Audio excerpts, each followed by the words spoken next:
ಬನ್ನಿ ಬಂಧುಗಳೇ, ಗೋವಿಂದ ಸವಿರುಚಿ GVR all-round ಚಾನಲ್ಗೆ ನಿಮಗೆಲ್ಲ ಸ್ವಾಗತ. ಸಬ್ಸ್ಕ್ರೈಬ್ ಮಾಡ್ಕೊಳ್ಳಿ ನನ್ನ ಚಾನಲ್ನ. ಹೊಸ ವಿಡಿಯೋಗಳಿಗಾಗಿ ಬೆಲ್ಲೈಕನ್ನು ಪ್ರೆಸ್ ಮಾಡಿ. ಇವತ್ತಿನ ವಿಶೇಷ ಮೆಣಸಿನ್ಕಾಯಿ ಕೊತ್ತಂಬರಿಯನ್ನು ಉಪಯೋಗಿಸ್ಬಿಟ್ಟು ಯಾವ ರೀತಿಯಾಗಿ ಚಟ್ನಿಯನ್ನು ಮಾಡೋದಂತ ತೋರಿಸ್ಕೊಡ್ತಾ ಇದ್ದೀನಿ. ಸ್ಕಿಪ್ ಮಾಡದೆ ಪೂರ್ತಿ ವಿಡಿಯೋನ ನೋಡಿ. ಇನ್ನು ಬೇಸಿಗೆ ಕಾಲ ಸ್ಟಾರ್ಟ್ ಆಯಿತು, ಕೊತ್ತಂಬರಿ ಸಿಗಲ್ಲ, ಕರಿಬೇವು ಸಿಗಲ್ಲ, ಮತ್ತು ಮೆಣಸಿನ್ಕಾಯಿ ಸಿಗಲ್ಲ ಸರಿಯಾಗಿ. ಈ ರೀತಿಯಾಗಿ ನಾವು ಮಾಡಿ ಇಟ್ಕೊಂಡ್ರೆ ಏನಾಗುತ್ತೆ, ನಮ್ಮ ಕೊತ್ತಂಬರಿ ಮೆಣಸಿನ್ಕಾಯಿ ಏನಿಲ್ಲ ಅಂತಂದರೂ ಕೂಡ ನಾವು ಪರ್ಫೆಕ್ಟ್ ಆಗಿರುವಂಥ ಅಡುಗೆ ಮಾಡ್ಕೋಬಹುದು, ತಿಂಡಿ ಮಾಡ್ಕೋಬಹುದು, ಮತ್ತು ಇದನ್ನು ಊಟದ ಜೊತೆ ಕೂಡ ನಾವು ಇದನ್ನು ಸರ್ವ್ ಮಾಡ್ಬೋದು ಬಂಧುಗಳೇ. ತುಂಬ ಅಂದರೆ ತುಂಬ ಸಖತ್ತಾಗಿರುತ್ತೆ. ಬನ್ನಿ ಹಾಗಾದರೆ ಯಾವ ರೀತಿ ಮಾಡೋದಂತ ನೋಡೋಣ. ಮೊದಲಿಗೆ ನೋಡಿರಿ, ಮೆಣಸಿನ್ಕಾಯಿ ಚಟ್ನಿ ಮಾಡಲಿಕ್ಕೆ ಮೆಣಸಿನ್ಕಾಯಿ ಅಂತೂ ಬೇಕೇ ಬೇಕು. ಈ ರೀತಿ ಇರುವ ಮೆಣಸಿನ್ಕಾಯನ್ನ ತೊಗೋಬೋದು, ಅದು ಖಾರ ಇರುತ್ತೆ. ಇದು ನೋಡಿರಿ, ಈ ಮೆಣಸಿನ್ಕಾಯಿ ಖಾರ ಇರಲ್ಲ, ಇದು ಬ್ಯಾಡಿಗೆ ಮೆಣಸಿನ್ಕಾಯಿ ಬಂಧುಗಳೇ. ಇದು ಖಾರ ಕಮ್ಮಿ ಇರುತ್ತೆ. ನೀವು ಖಾರ ಜಾಸ್ತಿ ತಿಂತೀನಿ ಅನ್ನೋರು ಆ ರೀತಿ ಮೆಣಸಿನ್ಕಾಯಿ ತೊಗೊಳ್ರಿ. ಫಸ್ಟ್ ತೋರಿಸಿದ್ನಲ್ವ ನಾನು, ಖಾರ ಕಮ್ಮಿ ತಿನ್ನೋರು ಈ ರೀತಿ ಮೆಣಸಿನ್ಕಾಯನ್ನ ತೊಗೊಳ್ರಿ. ಈಗ ನೋಡಿರಿ, ಮೆಣಸಿನ್ಕಾಯಿನ ಯಾವತ್ತಿನೋ ತುಂಡು ಮಾಡೇ ಹಾಕ್ಬೇಕು. ಈಗ ಇಡೀದನ್ನು ಹಾಕಲಿಕ್ಕೆ ಹೋಗಬೇಡಿ ನೀವು. ಇಡೀದನ್ನು ಹಾಕಿದರೆ ಏನಾಗುತ್ತೆ, ಮಿಕ್ಸಿಯಲ್ಲಿ ಬ್ಲೇಡ್ನಲ್ಲಿ ಕೆಳಗಡೆ ಸಿಕ್ಕೊಂಡು ಮಿಕ್ಸಿ ಕೂಡ ಖರಾಬಾಗೋ ಚಾನ್ಸಸ್ ಇರುತ್ತೆ. ಅದಕ್ಕೋಸ್ಕರ ನಾವು ತುಂಡು ಮಾಡೇ ಹಾಕೋಬೇಕು. 1 2 4 ನಿಮ್ಮ ಮೆಣಸಿನ್ಕಾಯಿ ಸೈಜ್ ನೋಡಿಕೊಂಡು ಕಟ್ ಮಾಡ್ಕೊಂಡು ಹಾಕ್ಕೊಳ್ರಿ. 2 ಸೂಡಷ್ಟು ಕೊತ್ತಂಬರಿಯನ್ನು ನೀಟಾಗಿ ತೊಳ್ಕೊಂಡು ಡ್ರೈ ಆಗ್ಲಿಕ್ಕೆ ಬಿಟ್ಟಿದೆ. ತೇವಾಂಶ ಎಲ್ಲ ಹೋದ ಮೇಲೆ ನಾವು ಇದನ್ನು ಹಾಕೋಬೇಕು, ಎಳೆ ಕಡ್ಡಿ ಸಮೇತ. ದಪ್ಪನ ಕಡ್ಡಿ ಹಾಕಲಿಕ್ಕೆ ಹೋಗಬೇಡಿ.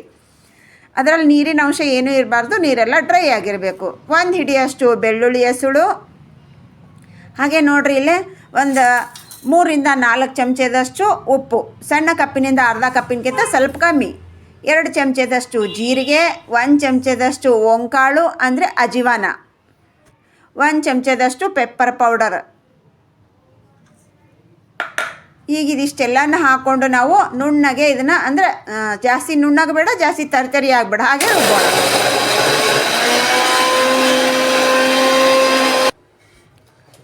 ನೋಡಿರಿ, ಇವಾಗ ಎಲ್ಲ ನಾವು ಸಾಮಗ್ರಿ ಹಾಕ್ಕೊಂಡು ಇದನ್ನು ನಾವೀಗ ಗ್ರ್ಯಾಂಡ್ ಮಾಡಿಕೊಂಡು ಬಂದ್ವಿ. ಗ್ರ್ಯಾಂಡ್ ಮಾಡ್ಕೊಂಡಿರೋದು ಈ ರೀತಿ ಇರಬೇಕು ನಮಗೆ. ಜಾಸ್ತಿ ನಮಗೆ ನುಣ್ಣಗೂ ಇಲ್ಲ, ಜಾಸ್ತಿ ನಮಗೆ ತರಿಯಾಗೂ ಇಲ್ಲ. ಪರ್ಫೆಕ್ಟ್ ಆಗಿದೆ ನೋಡಿರಿ. ಇದನ್ನು ನಾವು ಊಟದ ಜೊತೆಗೆ ಊಟ ಮಾಡಬೇಕಾದ್ರೂ ಕರೆಕ್ಟಾಗಿದೆ, ನಾವು ಅಡುಗೆಗೆ ಹಾಕ್ಲಿಕ್ಕೆ ಕೂಡ ಇದು ಕರೆಕ್ಟಾಗಿದೆ. ಇವಾಗ ಯಾವ ರೀತಿ ಮಾಡೋದು, ಏನು ಮಾಡೋದು ಅಂತ ಅರ್ಥ ಆಯ್ತಲ್ಲ ಬಂಧುಗಳೇ. ಸಿಂಪಲ್ಲಾಗಿ ನಾವು ಹಸಿಮೆಣಸಿನ್ಕಾಯಿ, ಕೊತ್ತಂಬರಿ, ಸ್ವಲ್ಪ ಮಸಾಲೆ ಸಾಮಾನನ್ನು ಸೇರಿಸ್ಬಿಟ್ರೆ ಎಕ್ಸಲೆಂಟ್ ಆಗಿರುವಂಥ ನಮ್ಮ ಕೊತ್ತಂಬರಿ ಚಟ್ನಿ, ಹಸಿಮೆಣಸಿನ್ಕಾಯಿ ಚಟ್ನಿ ರೆಡಿ ಆಯಿತು ಬಂಧುಗಳೇ. ಇದನ್ನು ನೀವು ಮನೆಯಲ್ಲಿ ಪಲ್ಯ ಮಾಡೋಕ್ಕಾಗಿಲ್ಲ, ತರಕಾರಿ ಏನೂ ಇಲ್ಲ ಮನೆಯಲ್ಲಿ ಅಂದರೆ ಇದನ್ನು ಚಪಾತಿ, ಬಿಸಿ ಬಿಸಿ ರೊಟ್ಟಿ ಮತ್ತು ಬಿಸಿ ಅನ್ನದ ಜೊತೆಗೆ 1 ಚಮಚ ತುಪ್ಪ ಇಲ್ಲ ಎಣ್ಣೆ ಹಾಕ್ಕೊಂಡು ಜೊತೆಗೆ ಈರುಳ್ಳಿ ಜೊತೆಗೆ ತಿಂದು ನೋಡಿ ಬಂದಾಗ ಆಹಾ ಸಖತ್ತಾಗಿರುತ್ತೆ. ಇದು ಒಂದಿದ್ದರೆ ಸಾಕು ಬಂದರೆ ನಮ್ಮ ಊಟದ ಜೊತೆಗೆ ಯಾವ ಪಲ್ಯಗಿಲ್ಲ ಏನೂ ಬೇಕಾಗಂಗಿಲ್ಲ.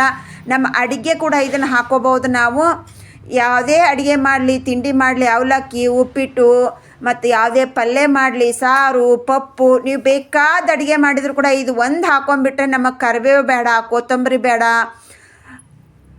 ಮೆಣಸಿನ್ಕಾಯಿ ಬೇಡ ಬಂಧುಗಳೇ. ಇದರಲ್ಲಿ ಎಲ್ಲ ಇರುತ್ತೆ. ಇದು 1 ಸ್ಪೂನ್ ಅಂದರೆ ನಿಮ್ಮ ಕ್ವಾಂಟಿಟಿ ಅನುಸಾರವಾಗಿ, ನಿಮ್ಮ ಅಡುಗೆ ಕ್ವಾಂಟಿಟಿ, ತಿಂಡಿ ಕ್ವಾಂಟಿಟಿ ಅನುಸಾರವಾಗಿ ಇದನ್ನು ಹಾಕೋಬೇಕಾಗತ್ತೆ ನೀವು.